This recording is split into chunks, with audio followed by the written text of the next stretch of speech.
വിശുദ്ധ വിവാഹത്തിൻ്റെ കാർമ്മികത്വം നടത്തുവാൻ കടന്നു വന്നിരിക്കുന്ന കർത്താവിൻ്റെ വലിയൊരു ദാസൻ റവറൻ ഡോക്ടർ ബാബു ജോർജ്, സന്നിഹിതരായിരിക്കുന്ന ദൈവദാസന്മാർ, ദൈവദാസിമാർ, സ്നേഹിതർ, ബന്ധുക്കൾ, ചാർച്ചക്കാർ, എല്ലാവർക്കും വേഗം വരുന്നവനായ കർത്താവിൻ്റെ നാമത്തിൽ വന്ദനം ചെയ്യുന്നു. സ്വർഗത്തിൽ നിന്ന് ദൈവമായ കർത്താവ് നിങ്ങളേവരെയും അനുഗ്രഹിച്ച് കാക്കുമാറാകട്ടെ. ദൈവത്തിന് സ്തോത്രം. ഇന്ന് വിവാഹിതയാകുവാൻ പോകുന്ന ഷൈനിമോൾ എൻ്റെ അനന്തരവൻ പെങ്ങളുടെ മകൻ്റെ മകളാണ്. കൊടുത്തിരിക്കുന്ന വരനെ ഓർത്ത് ഞാൻ ദൈവത്തെ സ്തുതിക്കുന്നു. അവരുടെ വിവാഹ ജീവിതം ധന്യമായി തീരട്ടെ.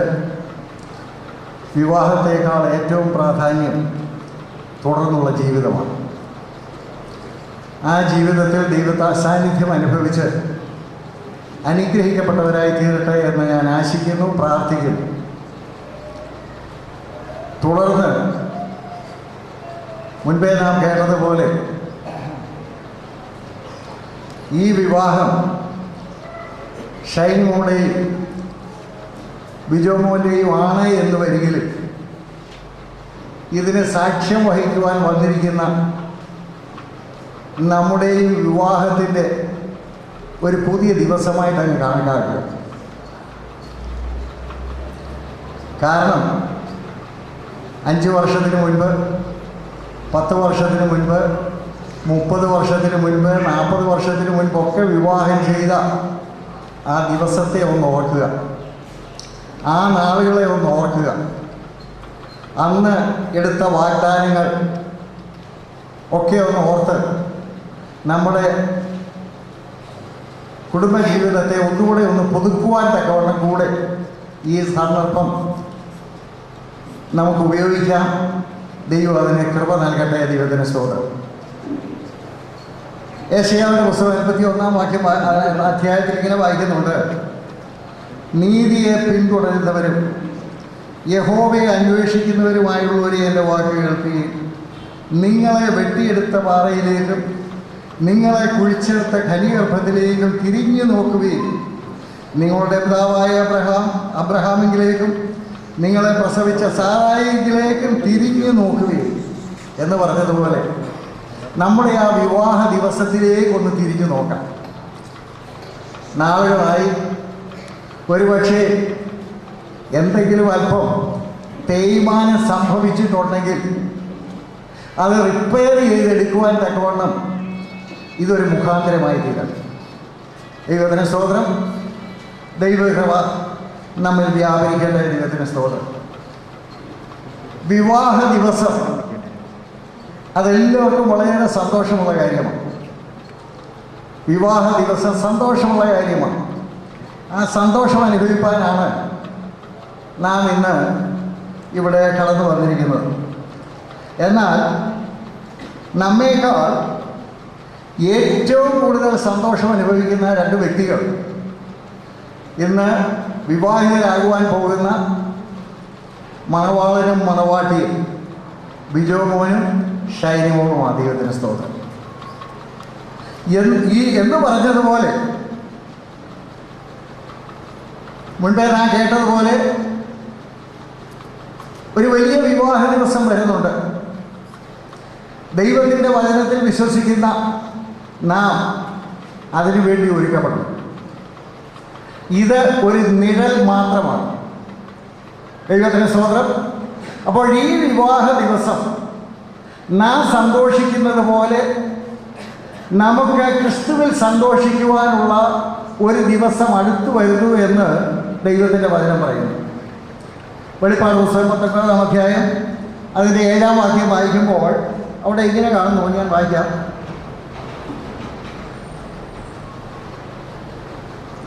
നാം സന്തോഷിച്ചുല്ലസിച്ച് അവന് മഹത്വം കൊടുക്കുക. കുഞ്ഞാലിൻ്റെ കല്യാണം വന്നു, അവൻ്റെ കഥയും തട്ടാൻ ഒരുക്കിയിരുന്നു. ദൈവത്തിൻ്റെ സ്തോത്രം. അപ്പോൾ കാന്തയ്ക്ക് ഒരു ഒരുക്കം ആവശ്യം, കാന്തയാകുന്ന സഭയ്ക്ക് ഒരു ഒരുക്കം ആവശ്യമാണ്.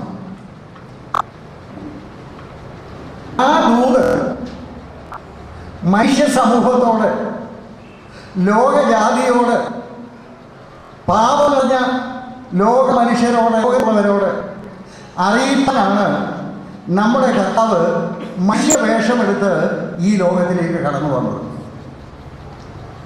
ആ കർത്താവിനെ കുറിച്ച് നാം പഠിക്കുമ്പോൾ, വായിക്കുമ്പോൾ ഇങ്ങനെ കാണുന്നു, അവൻ പാപമില്ല, അവൻ പാപം ചെയ്തില്ല, അവനെ വിസ്തരിച്ച പീലാത്തോസ് പോലും ഇങ്ങനെ പറയുന്നുണ്ട്, ഞാൻ അവനൊരു കുറ്റവും കാണുന്നില്ല. അങ്ങനെയെങ്കിൽ ദൈവജനമേ, ആ നീതിമാനായ വിശുദ്ധനായ കർത്താവിന് ഒരു വിശുദ്ധീകരിക്കപ്പെട്ട കന്യകയെ ആവശ്യമാണ്, ഒരു വിശുദ്ധീകരിക്കപ്പെട്ട സഭയെ ആവശ്യമാണ്.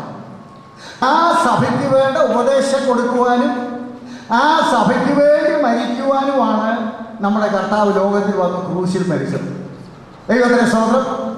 എഫേസ്യ ലേഖനം 5-ാം അധ്യായത്തിൻ്റെ 26-27 ഭാഗം വായിക്കുമ്പോൾ അവിടെ ഇങ്ങനെ കാണുവാൻ കഴിയുന്നുണ്ട്, അവൻ അവളെ വചനത്തോടുകൂടിയ ജലസ്ഥാനത്താൽ വെടിപ്പാക്കി വിശുദ്ധീകരിക്കേണ്ടതിന് കറ, കളങ്കം, ചുളുക്കം മുതലായ ഒന്നുമില്ലാതെ സഭയെ ശുദ്ധയും നിഷ്കളങ്കയുമായി തനിക്ക് തന്നെ തേജസ്സോടെ മുൻനിർത്തേണ്ടതിന് തന്നെത്താൻ അവൾക്ക് വേണ്ടി ഏൽപ്പിച്ചു കൊടുത്തു.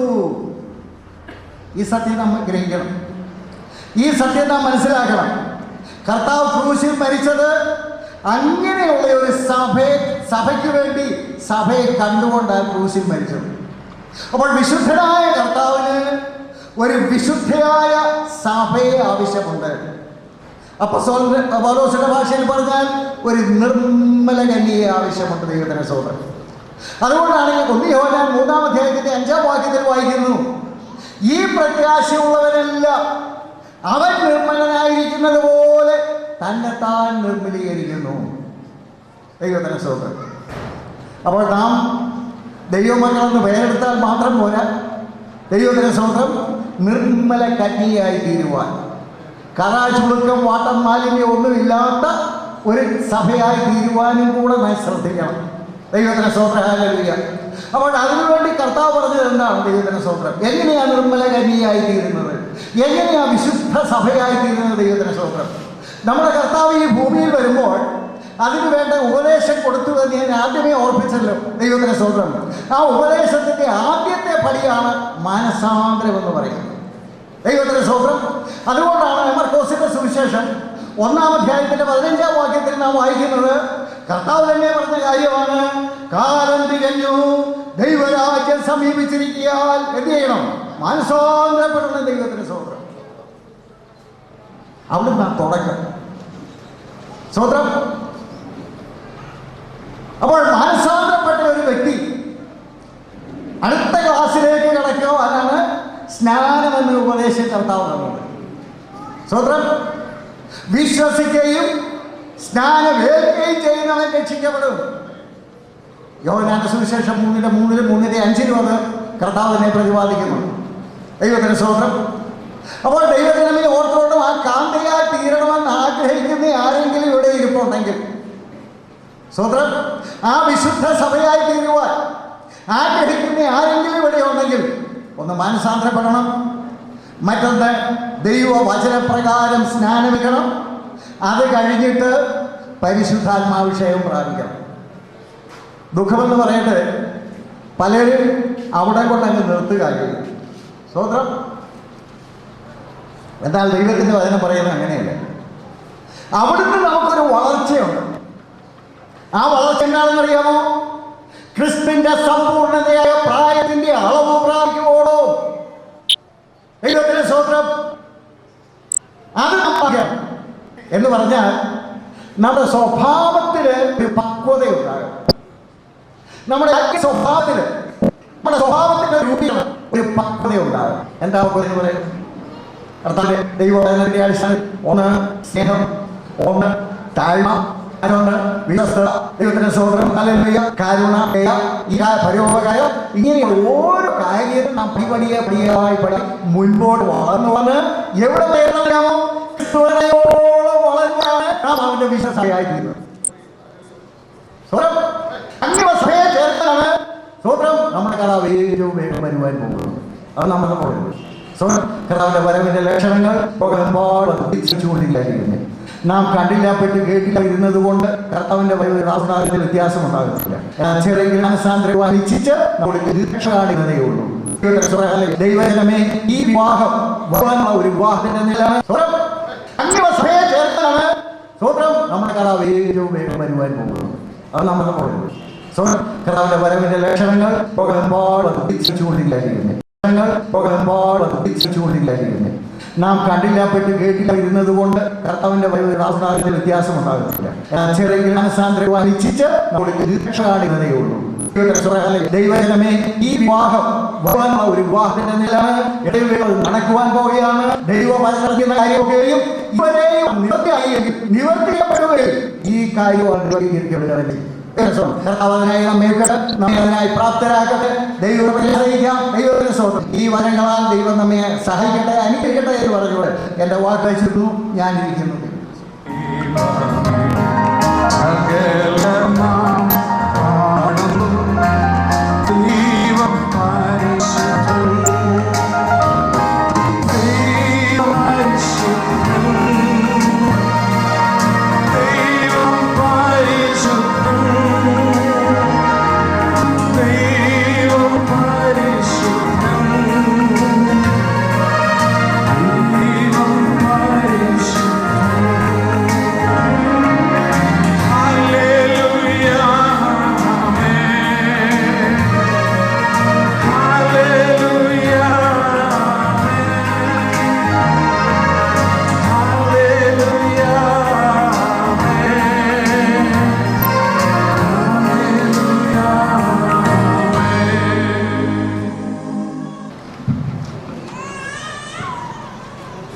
ദൈവനാമത്തിന് മഹത്വമുണ്ടാകട്ടെ. തുടർന്നുള്ള സമയം കർത്താവിന്റെ ദാസൻ ദൈവവചനത്തിൽ നിന്ന് നമ്മോട് സംസാരിക്കുകയും ആവശ്യമായ നിർദ്ദേശങ്ങൾ കുഞ്ഞുങ്ങൾക്ക് നൽകുകയും ഈ വിവാഹ ശുശ്രൂഷ നടത്തിക്കൊടുക്കുകയും ചെയ്യും. ഞാൻ ഡോക്ടർ ബാബു ജോർജിനെ ഞാൻ ക്ഷണിച്ചിരുന്നു.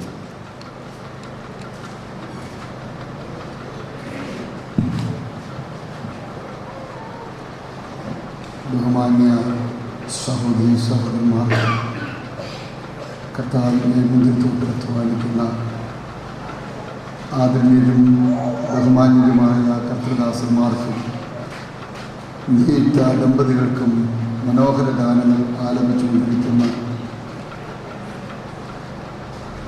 ഗായകൻ യേശുക്രിസ്തുവിൻ്റെ നാമത്തിൽ എൻ്റെ സ്നേഹമാണ്. ഈ അനുഗ്രഹിക്കപ്പെട്ട വിവാഹ ശുശ്രൂഷയിൽ സംബന്ധിക്കുന്നതിൽ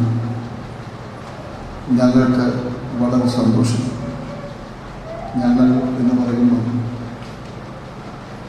റാന്നി ഫെയ്ത്ത് ബൈബിൾ കോളേജിലെ അധ്യാപകർ എന്നോടൊപ്പം പലരും ഇവിടെ എത്തിയിട്ടുണ്ട്. James Nair sir, James Abraham sir, Jerry, അങ്ങനെ മറ്റ് പല അധ്യാപകരും വിദ്യാർത്ഥികളുണ്ട്. അവരെയൊക്കെ ഓർത്ത് ഞാൻ ദൈവത്തെ സ്തുതിക്കും. അതുമാത്രമല്ല, ഈ വിവാഹ ശുശ്രൂഷ കോഴഞ്ചേരി അസംബ്ലി സഭയുടെ നേതൃത്വത്തിൽ എൻ്റെ സ്നേഹിതൻ ഡോക്ടർ സ്റ്റീഫൻ ബേബിയുടെ അധ്യക്ഷതയിൽ നടക്കുന്നതിലും എനിക്ക് സന്തോഷമുണ്ട്. കോഴഞ്ചേരി സഭ എനിക്ക് ഒരിക്കലും മറക്കാനൊക്കാത്ത, വിസ്മരിക്കാൻ കഴിയാത്ത സഭയാണ്. അവിടെയുള്ള നിവേദനത്തിൽ ഓർത്ത് അവിടെയും പല കുഞ്ഞുങ്ങളുടെ വിവാഹം നടത്താൻ ദൈവം എനിക്ക് അവസരം നൽകിയിട്ടുണ്ട്. അവരിൽ ചിലരെ ഞാനിവിടെ കാണുന്നു. ഓർത്ത് ഞാൻ ദൈവത്തെ സ്തുതിക്കും. ഈ സെക്ഷന് അധ്യക്ഷത വഹിച്ചുകൊണ്ടിരിക്കുന്ന, ഞാൻ പിതൃതുല്യം സ്നേഹിക്കുന്ന ഞങ്ങളുടെ ബഹുമാന്യ ദൈവത്തിൻ്റെ ദാസൻ പാസ്റ്റർ പി വർഗീസ് എന്നിവിടെ സംബന്ധിക്കുന്നതിൽ എനിക്ക് സന്തോഷമാണ്. അതുപോലെ ഞാൻ ആദരിക്കുകയും സ്നേഹിക്കുകയും ചെയ്യുന്ന താങ്കളുടെ ദാസനാണ് സ്തോത്രം. ഞങ്ങളുടെ മുൻ ഇൻസ്പെക്ടറായിരുന്ന സജി അബ്രഹാം, അദ്ദേഹത്തെ ഓർത്ത് ഞാൻ ദൈവത്തെ സ്തുതിക്കുന്നു. അതോടൊപ്പം തന്നെ ഇന്ന് എനിക്ക് മുമ്പ് ദൈവവചനം പറഞ്ഞ അനുഗ്രഹീത ദൈവവൃത്തി താൻ ദൈവവചനം സംസാരിച്ചുകൊണ്ടിരുന്നപ്പോൾ എൻ്റെ ഹൃദയം സന്തോഷിക്കുക. പല കല്യാണത്തിനും പോകുമ്പോൾ പലത് ചവറ കേൾക്കുമ്പോൾ ഇന്ന് പെന്തിക്കോസ്തിൻ്റെ കറവേറുന്ന ഒരു പ്രസംഗം അല്പനിമിഷം കൊണ്ട് ബഹുമാന്യ ദൈവദാസൻ പറഞ്ഞത് ഓർത്ത് ഞാൻ ദൈവത്തെ സ്തുതിക്കുന്നു. സന്തോഷമുണ്ടെങ്കിൽ നിങ്ങൾ പിണങ്ങിയിരിക്കുന്ന വഴിക്കുന്നത് മോളെ പിണങ്ങിയിരിക്കുന്നത് കല്യാണത്തിന് വന്ന ആരും പിണങ്ങിയിരിക്കേണ്ട, മനസ്സിൽ ചിരിക്കേണ്ട. അവർക്ക് സന്തോഷമുണ്ട്, അവരുടെ പോകുന്നുണ്ട്. ചോദിക്കാൻ സന്തോഷമുണ്ടല്ലേ മതി. നന്നായിട്ട് ചിരിച്ചുകൊണ്ടിരിക്കണം. ഞങ്ങളുടെ പഴയ പാസ്റ്റർ ഫലിതമായിട്ട് പറഞ്ഞു, തിയോച്ചിയാച്ച പാസ്റ്റർ ഫലിതം പറയുന്ന അദ്ദേഹം നിത്യതയിൽ വിശ്രമിക്കുക പത്തനാപുരത്ത്. ഞാൻ ഒരു കല്യാണ ശുശ്രൂഷയ്ക്ക് വേണ്ടി ചെന്നപ്പോൾ പുള്ളിക്ക് സ്നേഹം കൂടും വിളിക്കുന്ന ഇടോന്ന് വിളിക്കും. ഇടോന്ന് വിളിച്ചിട്ട് ഇടോ ബാബുജോ എല്ലാക്കറിയാവും പെൺപിള്ളേരെല്ലാം വീട്ടിൽ നിറങ്ങുവാൻ കറിയേച്ച് വരുന്നതിൻ്റെ രഹസ്യം. അവർ മുണ്ടത്തില്ല മത്തങ്ങ പോലെ മുഖമൊക്കെ ഉറപ്പിച്ചു വെക്കും. അതിൻ്റെ അർത്ഥം അപ്പനോടും അമ്മയോടുള്ള ദേഷ്യമാണ്. ഇത്രയും നാൾ എന്നെ എന്തിനാ അവിടെ നിർത്തിയതാണ്.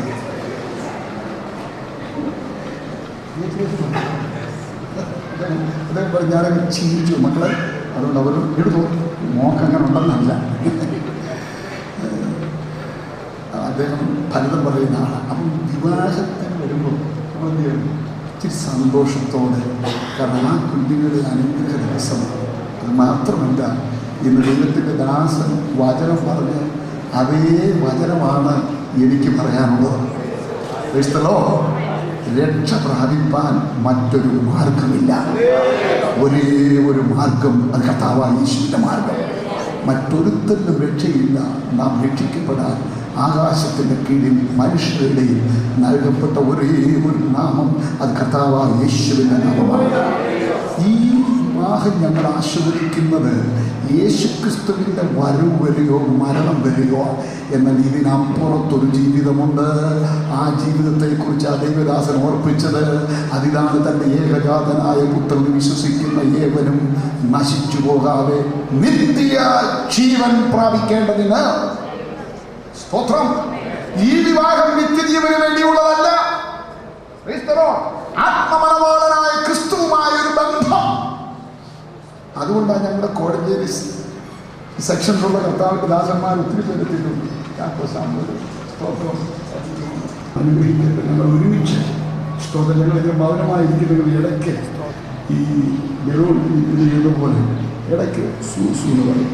അപ്പോൾ ഈയിടെ ഒരാൾ ചോദിച്ചു സൂസു. ഞാൻ പറയും സൂസു അല്ല, സ്തോത്രം എന്നാണ്. അപ്പം നാട്ടുകാരെ കൊണ്ട് സൂസു പറയിപ്പിക്കാതെ നമ്മൾ പറയുന്നത് നന്നായിട്ടും പറയണം. അത് അടുത്തിരിക്കുന്നവൻ കേൾക്കുമ്പം അവൻ്റെ മേൽ ഇരുട്ടിൻ്റെ വ്യാപാരമുണ്ടെങ്കിൽ അത് മാറിയിട്ട് തേജസ്സിൻ്റെ സുവിശേഷം അവൻ്റെ ഹൃദയത്തിൽ പ്രകാശിക്കും. അത് അനുഭവിക്കുന്ന ദൈവമക്കൾക്കായി ഞാൻ ദൈവത്തെ സ്തുതിക്കുന്നു. എന്നാൽ ഇതിൻ്റെ വക്താക്കളാന്ന് പറഞ്ഞാൽ ഞങ്ങൾ പോലും ചിലപ്പം മോദം നിർമ്മിച്ചു. അത് ഞങ്ങളുടെ കുഴപ്പമില്ല. ഈ ലോകത്തിൽ വ്യാപരിക്കുന്ന ഇരുട്ടിൻ്റെ വ്യാപാരത്തിൻ്റെ കുഴപ്പമാണ്. സ്തോത്രം. എനിക്ക് തോന്നി കർത്താവിൻ്റെ ദാസൻ പറഞ്ഞപ്പോൾ ഞാൻ കൈകൊക്കെ എങ്ങനെയാ പറഞ്ഞു. പലരും ഈ സൈക്കിൾ ട്യൂബിൽ കാറ്റ് വിടുമ്പോഴാണ് പറയുന്നത്. അങ്ങനെ പറയാതെ ദൈവസന്നിധിയിൽ ചെല്ലുമ്പോൾ സ്തുതിയും സ്തോത്രവും നന്നായി പറഞ്ഞാൽ യേശുവിൻ്റെ സാന്നിധ്യം ഇറങ്ങി വരും. ഹല്ലേലൂയ. അതുകൊണ്ട് ദൈവത്തിൻ്റെ പൈതലെ ശുശ്രൂഷ അനുഗ്രഹമാകും. ശുശ്രൂഷിക്കുന്ന ആൾക്കൊരു സന്തോഷമാണ്. അങ്ങനെ ചെയ്തില്ലെങ്കിൽ ഞങ്ങൾക്ക് ശുശ്രൂഷിക്കാൻ അറിയാം. എന്നാൽ ദൈവനാമം മഹത്വമെടുക്കണം. ഈ ശുശ്രൂഷ ഇവിടെ നടക്കുന്നത് കൊണ്ട് ഇവിടെ കടന്നു വന്ന ഒറ്റ വ്യക്തി പോലും അഗ്നി നരകത്തിൽ പോകരുത്. അവരൊന്നിച്ച് രക്ഷിക്കപ്പെട്ട ദൈവമക്കൾ ഒന്ന് കരമുയർത്തിയിട്ട് അടിയ പറഞ്ഞാൽ സ്തോത്രം. ചിലരുടെ കരം പകുതിയെ ഉയർന്നുള്ളൂ. അതിനർത്ഥം പകുതി സംശയമാണ്. നന്നായിട്ട് ഉയർന്നവരെല്ലാം പോവുകയാണ് എൻ്റെ വിശ്വാസം. ഇനി ഓർത്തോളം ചിലരുടെ കരം ഉയർന്നിട്ടുമില്ല. എങ്കിൽ ഞാൻ പറയട്ടെ, ഞങ്ങളുടെ കുഞ്ഞുങ്ങൾ ബിജോയുടെയും മോളുടെയും ഷീനാമോളുടെയും വിവാഹ ദിവസം രക്ഷയുടെ വാതിൽ ഞങ്ങൾ നിങ്ങൾക്കായി തുറന്നിടുകയാണ്. കൃപയുടെ വാതിൽ ഞങ്ങൾ തുറന്നിടുന്നു. ഹല്ലേലൂയ.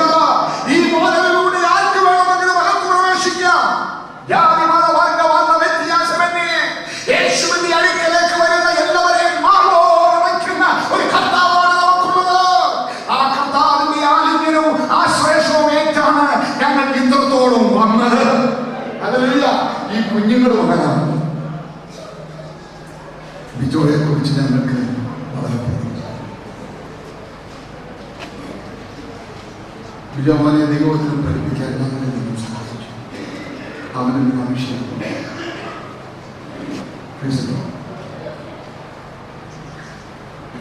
അല്ലെങ്കിൽ യൗവനക്കാർക്ക് അനുഭവിക്കാത്ത വേദന എങ്കിലും ദൈവം